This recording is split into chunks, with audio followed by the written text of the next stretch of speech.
नाजरीन, मैं बात करूंगी हमारे हमसाये मुल्क भारत के हवाले। अमेरिका के अंदर मुख्तलिफ जो अथॉरिटीज़ और प्रोफेशनल ग्रुप्स हैं या एकेडमिक्स हैं, मैं उनके कमेंट्स देख रहा हूँ। और डोनाल्ड ट्रंप का ये फैसला कि हिंदुस्तान पे एडिशनल 25% ड्यूटीज लगा के 50% हिंदुस्तान पे ड्यूटीज लगाई जाए। 12 महीने का अर्जेंट प्लान क्या स्टार्ट किया ट्रंप ने, जिसका भारत के ऊपर ही सबसे ज्यादा फर्क भारत के लिए ही है। वो क्यों भारत के ही पीछे पड़े हुए हैं? भारत के एक्चुअली क्या टारगेट है? क्या भारत पे टैरिफ टारगेट है? नहीं। भारत को क्या मिलता है उनसे?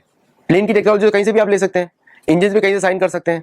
Y USA? Clash of civilisations का रूप लेता हुआ दिख रहा है। एक तरफ पश्चिमी दुनिया है, वेस्टर्न वर्ल्ड है, दूसरी तरफ ग्लोबल साउथ। ये भी कहा कि यूरोपियन यूनियन को हमारे साथ जुड़ना चाहिए, मिलके भारत के ऊपर इस प्रकार से सेकेंडरी टैरिफ लगाना चाहिए। कारण बड़ा सरल है, अमेरिका अकेला चाह के भी कुछ कर नहीं पा रहा। के साथ no after the deal is signed, deal कैसे साइन होगी?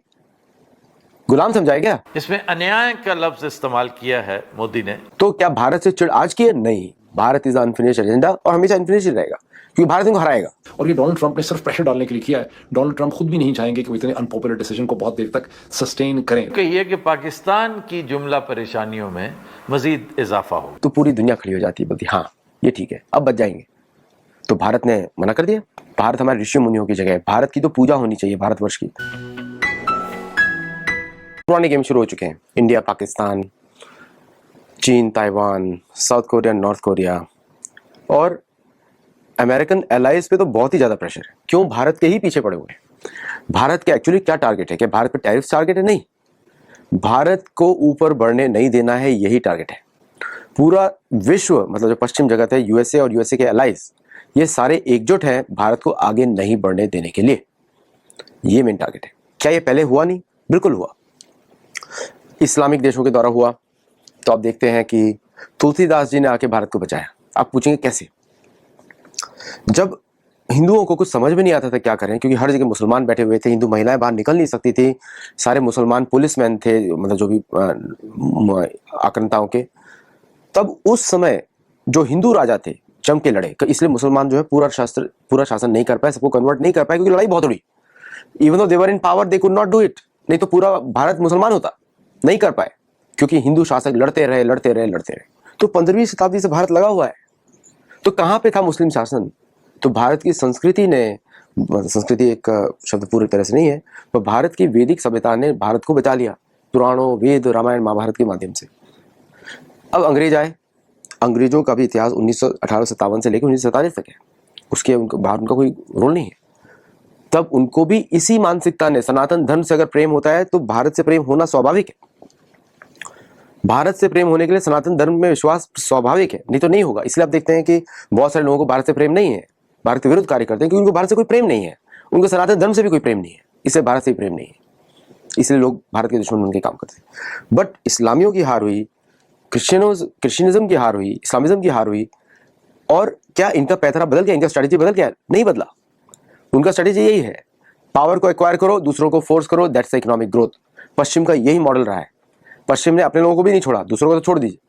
उनका यही था कि चर्च के थ्रू पावर में आओ, पॉलिसीज बनाओ, और बाकी जो उनको माने नहीं उसको मारो। इट्स लाइक ए ऑटोक्रेटिक वे, माई वे और द हाई वे। ये पश्चिम ने अपने देशों पर भी यूज किया है। तो क्या भारत से चिढ़ आज की है? नहीं। भारत इज अनफिनिश्ड एजेंडा और हमेशा अनफिनिश्ड रहेगा, क्योंकि भारत इनको हराएगा। जैसे भारत ने दोनों को हराया, अब भारत इनको बाकियों को हराएगा। भारत इज एकमात्र देश है जो कन्वर्ट नहीं हुआ। उसमें कुछ अंश कन्वर्ट हुए हैं, लेकिन वो सभी वापस आएंगे। आप चिंता मत करिए उसके बारे में, क्योंकि भारत की वेद पुराण से आगे कोई पुस्तक है ही नहीं, कहीं पर जिनकी कहीं पे है ही नहीं कोई ऐसी पुस्तक। वेद और पुराण, रामायण, महाभारत का एक अक्षर भी बाकी पूरे वेस्टर्न लिटरेचर से बेटर है, एक अक्षर।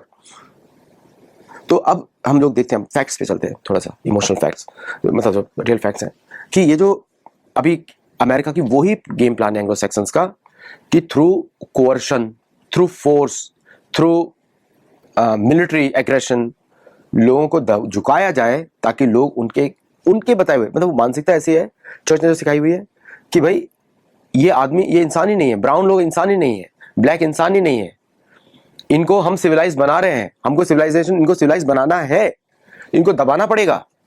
ये मानसिकता है, उनको झुकाना पड़ेगा। अगर वो झुकेंगे नहीं तो क्या ट्रेड डील होती है? कुछ नहीं, ये पेपर इस पर साइन कर दो, आज से तुम्हारी जमीन हमारी। ऐसा किया नेटिव अमेरिकन के साथ, ऐसा किया अफ्रीकन के साथ, ऐसा किया कुछ पार्ट्स भारत में भी किया, लेकिन नहीं कर पाए। कि हमारे लोगों ने बातचीत में उलझा दिया। लड़ सकते नहीं थे, पहले भी नहीं लड़ सकते थे, आज भी नहीं लड़ सकते। बम्बार्डमेंट कर सकते हैं, डिस्ट्रॉय कर सकते हैं, लड़ नहीं सकते, जमीन नहीं छीन सकते आपसे, है ना। तो भारत में ऐसा पिटाई होगी इनकी।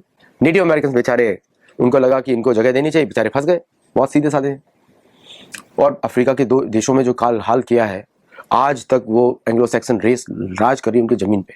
Majority of land ownership in south Africa अभी भी वाइट्स के हाथ में है, मेजोरिटी। तो ये पुराना गेम प्लान है। आज सोशल मीडिया की वजह से हम सबको पता लग रहा है क्या चल रहा है, क्योंकि भारत, कोई बड़ी बात नहीं कि मोदी जी खड़े हो गए, पहले ही बहुत लोग खड़े हुए, बट मोदी जी हमारे आज में जो भारत के प्रधानमंत्री हैं, आज के समय में दुनिया के सबसे पॉपुलर लीडर हैं। जब वो खड़े होते हैं तो पूरी दुनिया खड़ी हो जाती है, बोलती हाँ ये ठीक है, अब बच जाएंगे। तो भारत ने मना कर दिया कि भाई ठीक है, आप हमसे ट्रेड नहीं करना चाहते। डोनाल्ड ट्रम्प ने बोला, को पूछा उसके रिपोर्टर ने, क्या अब क्या ट्रेड होगी भारत के साथ? No, after the deal is signed. Deal कैसे साइन होगी? गुलाम समझाए क्या? सेम मानसिकता। Why the brown is opposing me? मैं तो चर्च का आदमी हूं, बाकी तुम लोग तो जानवर हो। That's the mindset.